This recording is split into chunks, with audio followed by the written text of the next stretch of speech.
Let's go to example 2. Find the mean of the frequency distribution given below. So here in the first column, we have classes. Instead of a single value, we have two values. The first values are called the lower limits, and the upper values are called the upper limits. So let's take the sum of the frequencies. So we have here 25.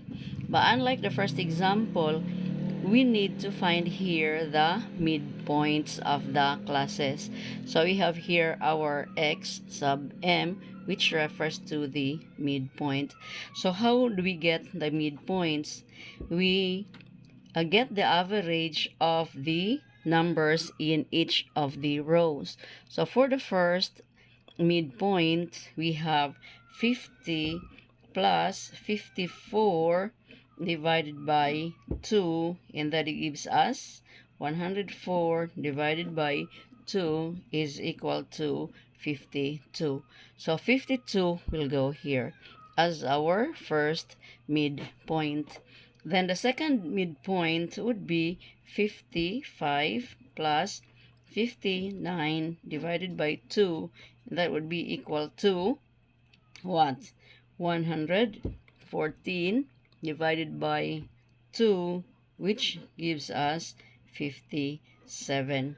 So 57 is the midpoint of our second row.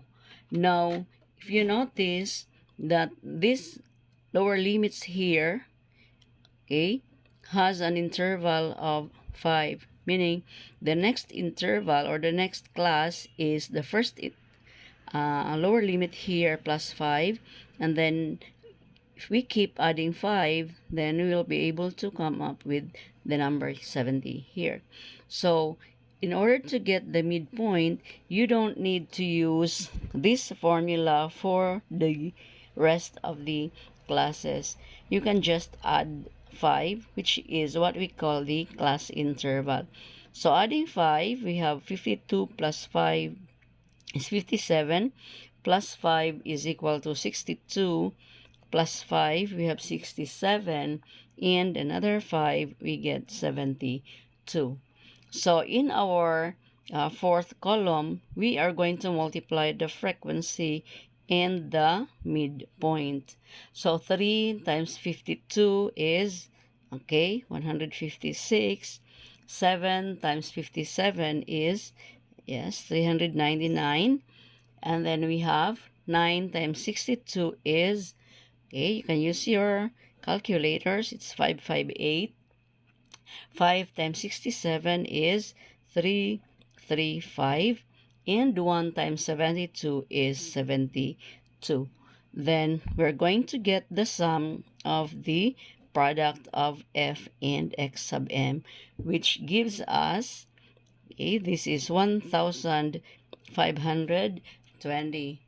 Now, having the values of the sum of f of x, f times x, I mean, and the total number of frequency, then we can now find the mean using the formula.